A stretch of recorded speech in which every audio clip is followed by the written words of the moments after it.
जम्मू कश्मीर के जिले रामबन के गोल में पीडीपी जनरल सेक्रेटरी मुंतखब होने पर हाजी इम्तियाज शान का वालियाना इस्तकबाल किया गया। इस मौके पर बड़ी तादाद में लोगों ने इस्तकबालिया प्रोग्राम में शिरकत की।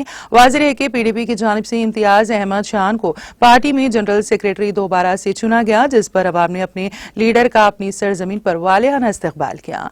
इस दौरान उनके हमरा कई सीनियर लीडरान शामिल रहे। इस मौके पर इम्तियाज शान ने कल यानी पीर को 370 पर आने वाले फैसले को मद्देनजर रखते हुए सुप्रीम कोर्ट से अच्छे फैसले की उम्मीद जाहिर की है और कहा कि उनकी पार्टी जम्मू कश्मीर के आईनी हक के लिए हमेशा लड़ते रहेंगी। इस मौके पर जनरल सेक्रेटरी बनने पर अवाम के इस्तकबाल का भी उन्होंने शुक्रिया अदा किया।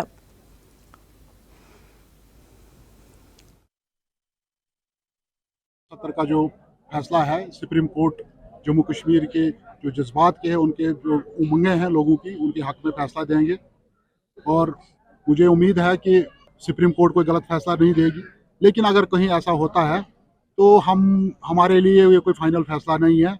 हम अपनी जदोजहद जारी रखेंगे और इंशाल्लाह जब तक दफ़ा 370 जम्मू कश्मीर में वापस नहीं आता तब तक हम अपनी जदोजहद जारी रखेंगे। लेकिन दोबारा जनरल सेक्रेटरी बनाने पे मेरे जितने भी साथी हैं उन्होंने कहा नहीं, हमने एक इस्तकबालिया प्रोग्राम यहाँ पे करना है, तो फिर इन्होंने थोड़ा सा उसको इस्तकबालिया शक्ल दी।